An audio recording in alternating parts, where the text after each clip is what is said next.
आज हम क्या पढ़ेंगे? आज पढ़ेंगे आलोकव्रत खंडकाव्य। क्या नाम है खंडकाव्य का? आलोकव्रत। आलोकव्रत ये किसने लिखा है? गुलाब खंडेलवाल ने। किसने लिखा है?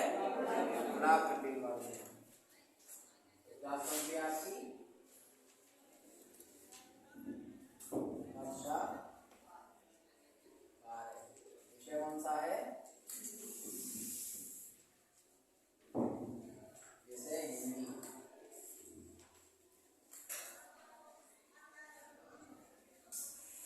विषय क्या है? विषय का मतलब होता है टॉपिक।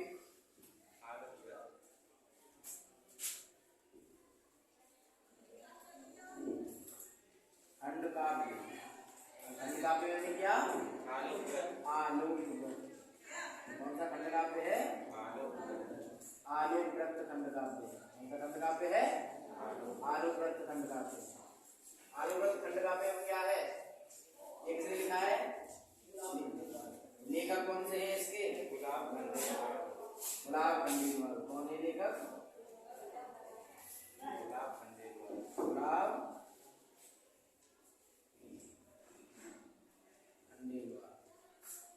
कितने सर्ग हैं इसके? 8 सर्ग। कितने सर्ग हैं? 8 सर्ग।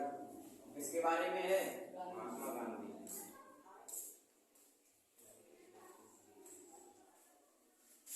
महात्मा गांधी। ठीक है, अब पढ़ते हैं। अब इस किताब में क्या है? तुम्हारी अलग से किताब आएगी, तुम्हें लेनी पड़ेगी किताब लेना।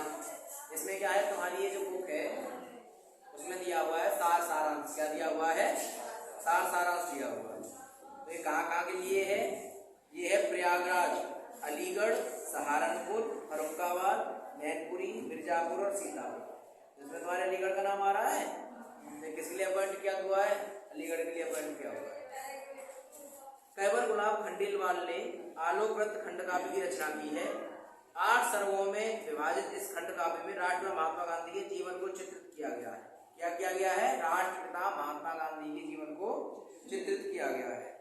आलोकव्रत कथा वस्तु पुस्तक में है सारांश। क्या है? सारांश। तो इसका मतलब है कि ये जो आलोकव्रत का क्या दिया हुआ है हमारे इसमें? सारांश दिया हुआ है। आलोकव्रत खंडकाव्य की कथा गांधी जी के जन्म से लेकर स्वतंत्रता प्राप्ति तक की ऐतिहासिक कथा है। कब तक? गांधी जी के जन्म से लेके स्वतंत्रता प्राप्ति तक। इसमें कहां तक की कथा है? इसमें ये सब बता देना, आप कॉपी निकालो, कॉपी पे लिखते जाना। कहां तक की कथा है? कथा कहां तक की है? गांधी जी के जन्म से लेकर गांधी जी के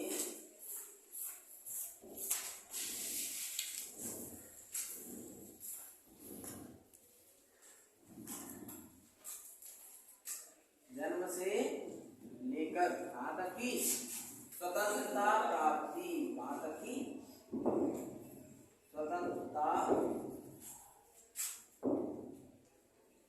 प्राप्ति तक की कथा। आगे देखते हैं। इस कथा को 8 सर्गों में विभाजित किया गया है। कथा इस प्रकार है। प्रथम सर्ग। आज हम क्या करेंगे? आज हम प्रथम सर्ग का क्या पढ़ेंगे? सारांश पढ़ेंगे। भारत का अतीत। प्रथम सर्ग में क्या दिया हुआ है? प्रथम सर्ग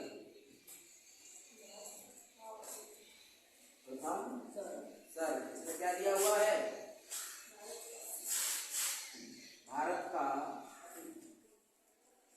अतीत दिया हुआ है। क्या दिया हुआ है इसमें? भारत का अतीत। कवि भारत के स्वर्णिम अतीत का वर्णन कर तात्कालिक भारत की दशा का वर्णन करता है। इसमें क्या करता है कवि? भारत के अतीत का वर्णन करता है। सबसे पहले भारत अतीत होता है हमारा पुराना। पहले बताता है कि पुराने समय में भारत कैसा था। फिर क्या करता है? फिर करता है तात्कालिक यानी अभी का। तत्काल में भारत कैसा है। तो पुराने से लेके अभी तक के भारत का वर्णन करता है। इसमें नई मानवता का जयघोष किया है और गुलाम भारत के जागरण की आवाज ऊंची की है। देश गुलामी की जंजीरों में जकड़ा था। स्वतंत्रता की प्रथम क्रांति के ठीक 12 वर्ष पश्चात गुजरात प्रदेश के पोरबंदर नामक स्थान पर महात्मा गांधी का जन्म हुआ। गांधी जी के जन्म के साथ ही प्रथम सर्ग समाप्त हो जाता है। तो इसमें क्या हुआ था? स्वतंत्रता प्राप्ति की हुंकार, स्वतंत्रता की प्रथम क्रांति। कब हुई स्वतंत्रता की प्रथम क्रांति? बताओ। 1857 ईस्वी में। कब हुई स्वतंत्रता की प्रथम क्रांति? स्वतंत्रता की प्रथम क्रांति कब हुई थी? 1857 ईस्वी में। तो लेखक कह रहा है कि स्वतंत्रता की प्रथम क्रांति के ठीक 12 वर्ष बाद, कितने बाद? ठीक 12 वर्ष बाद। इसके कितने? ठीक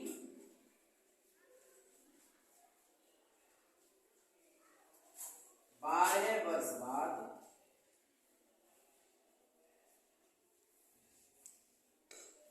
गांधी जी का जन्म कौन से सन में जन्म हो गया?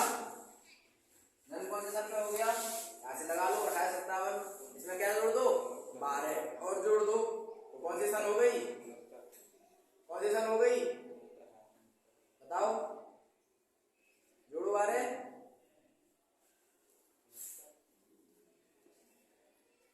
जोड़ो भाई 12 दिन जोड़ो। 1869। गांधी जी का जन्म कब हुआ था? 1869 ईस्वी। किसके हिसाब से? इस लेखक के लिखने के हिसाब से। 12 वर्ष बाद क्या हुआ था? गांधी जी का जन्म। और प्रथम सर्ग कहां पर समाप्त हो जाता है? गांधी जी के जन्म पे ही समाप्त हो जाता। प्रथम सर्ग क्या हो गया हमारा? उसका इतना ही सारांश था। तो यहाँ पे प्रथम सर्ग समाप्त हो जाता है। अब द्वितीय सर्ग क्या होगा? द्वितीय सर्ग जन्म के बाद क्या स्टार्ट होता है?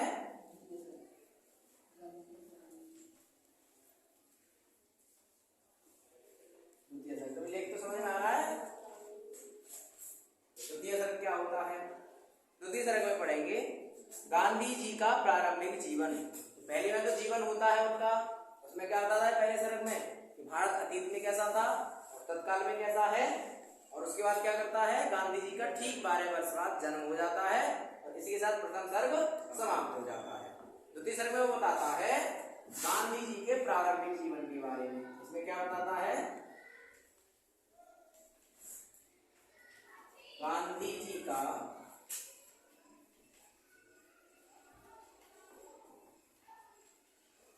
प्रारंभिक जीवन। गांधी जी का क्या? प्रारंभिक जीवन। खंड काव्य की कथा दूसरे सर्ग से प्रारंभ होती है। किससे प्रारंभ होती है? दूसरे सर्ग से। मोहनदास करमचंद गांधी के मन में गोरे शासन के विरुद्ध बचपन से ही चिंता व्याप्त हो जाती है।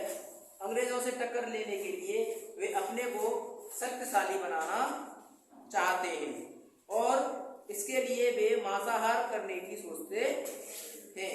घर से पैसे चुरा चुरा कर चोरी कर करके मांस खाया करते हैं, किंतु झूठ और चोरी से वे मन ही मन लज्जित होते हैं। तो क्या करते हैं? मोहनदास करमचंद गांधी का प्रारंभिक जीवन शुरू होता है और वो क्या सोचते हैं? वो कहते हैं गोरों को हमें क्या करना है? भगाना है। यहाँ से उनके दिमाग में उसकी चिंता बैठ जाती है। फिर क्या करते हैं? वो इसके लिए मांस खाने की सोचते हैं। क्या करने की सोचते हैं? मांस खाने की। और क्या करने लग जाते हैं? मांसाहार करने का शुरू हो जाते हैं। प्रारंभिक जीवन में क्या करने लग जाते हैं? वो मांसाहार, फर्स्ट पॉइंट है आपका मांसाहार करना शुरू। लेकिन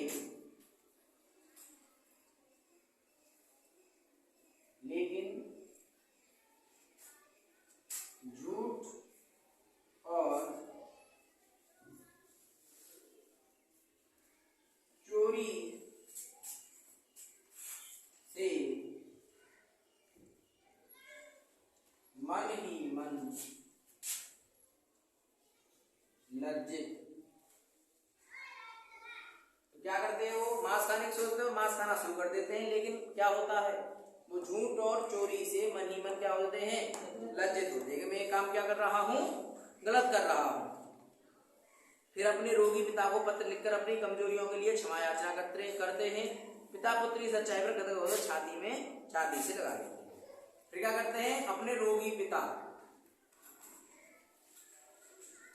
पिता रोगी पिता को क्या करते हैं, पत्र लिखते हैं और उसमें सारी सच्चाई उनको बता देते हैं। पिता बहुत खुश हो जाते हैं, बताओ चलो मांस खा लिया कोई बात नहीं, लेकिन बात उसने सही की, सच की, और छाती से लगा लेते हैं। बापू को इतना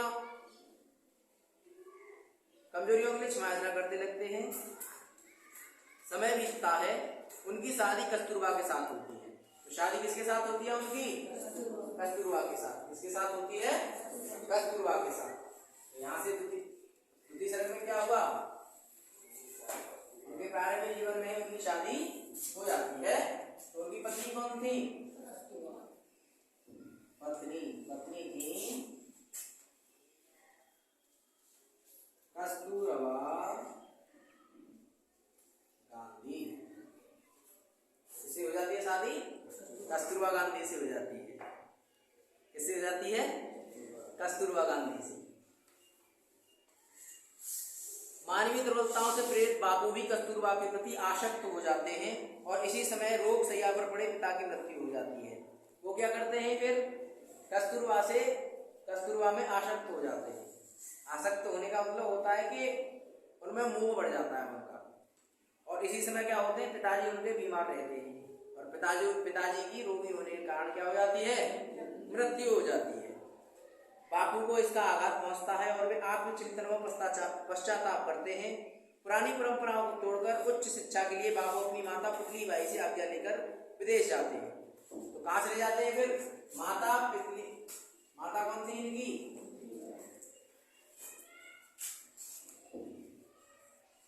माता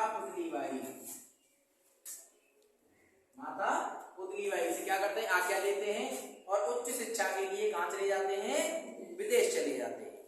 विदेश जाने के बाद क्या होता है, और वहां अपनी माता को दिए गए वचन के अनुसार के बराबर माद्य मांस मदिरादि से बचते हैं। और क्या करते हैं, वहां पे अपने मांस नहीं खाते, अधिकांशतर मांस से क्या होते हैं, बचते हैं। हमें अब क्या नहीं करना चाहिए, मद्य माने होता है शराब, मांस यानी जानते ही आप मांस, और मदिरा माने भी होता है शराब, समझ रहे हो, मद्य अलग होता है और मदिरा अलग होता है। से बचते। एक बार पोर्ट स्मिथ शाकाहारी सम्मेलन के प्रतिनिधि के रूप में एक कलुषित स्थान पर पहुंच जाते हैं। और कहां पहुंच जाते हैं वो, पोर्ट स्मिथ शाकाहारी सम्मेलन के प्रतिनिधि के रूप में कलुषित स्थान पर पहुंच जाते हैं, जहां भगवान की कृपा से पदभ्रष्ट होते होते बच जाते हैं। अध्ययन समाप्त करके बापू स्वदेश लौटते हैं, किंतु माता पुतलीबाई का देहांत हो चुका रहता है। फिर वो क्या करते हैं, वहां से वकालत की डिग्री हासिल करके उच्च शिक्षा प्राप्त करके अपने देश को लौट आते हैं। लेकिन तब तक क्या होता है, माता पुतलीबाई मर चुकी होती है, यानी उनका देहांत हो चुका रहता है। वह माता के लिए व्याकुल हो उठते हैं। उन्हें ऐसा प्रतीत होता है जैसे उनको माता आकाश से कह रही हूँ।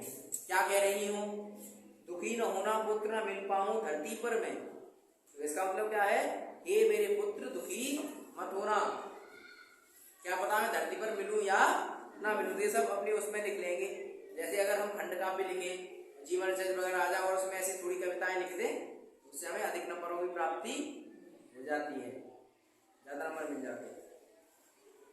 सौंप गई हूं तुझको एक बड़ी माता के कर में। सौंप गई हूं यानी बड़ी माता का कर, यानी भारत माता के कर, यानी हाथों में तुझे क्या कर गई हूं, सौंप गई हूं। कोटि कोटि पुत्रों के रहते भी बंध्यासी होती। कोटि कोटि माने करोड़ों पुत्रों के रहते हुए भी ये कैसी रहती है, बंधन में रहती है, बंधक सी बनी रहती है। माता वह जंजीरों में जकड़ी सदियों से रोती। और माता किसमें जकड़ी हुई है, जंजीरों में जकड़ी हुई है और सदियों से क्या कर रही है, रो रही है अपने बंधन से मुक्त होने के लिए। बापू देश सेवा का व्रत ले लेते हैं। तो दूसरे सर्ग में बापू क्या करते हैं, दूसरे सर्ग में कस्तूरबा से शादी होती है, कस्तूरबा से आसक्त हो जाते हैं और पिताजी की मृत्यु हो जाती है। पिताजी की मृत्यु होने के बाद वो उच्च शिक्षा के लिए पुतलीबाई माता से कहकर विदेश चले जाते हैं। लेकिन जब विदेश से लौटते हैं तो क्या होता है, उनकी माता का देहांत हो चुका होता है और उनकी माता, उन्हें ऐसा लगता है कि माता ऊपर से मुझे कुछ कह रही हैं। तो और फिर क्या करते हैं, बापू उस चीज को सुन के बापू देश सेवा का क्या ले लेते हैं, व्रत ले लेते हैं। क्या लेते हैं, व्रत ले लेते हैं। यहीं पे अब तृतीय सर्ग पढ़ेंगे हम।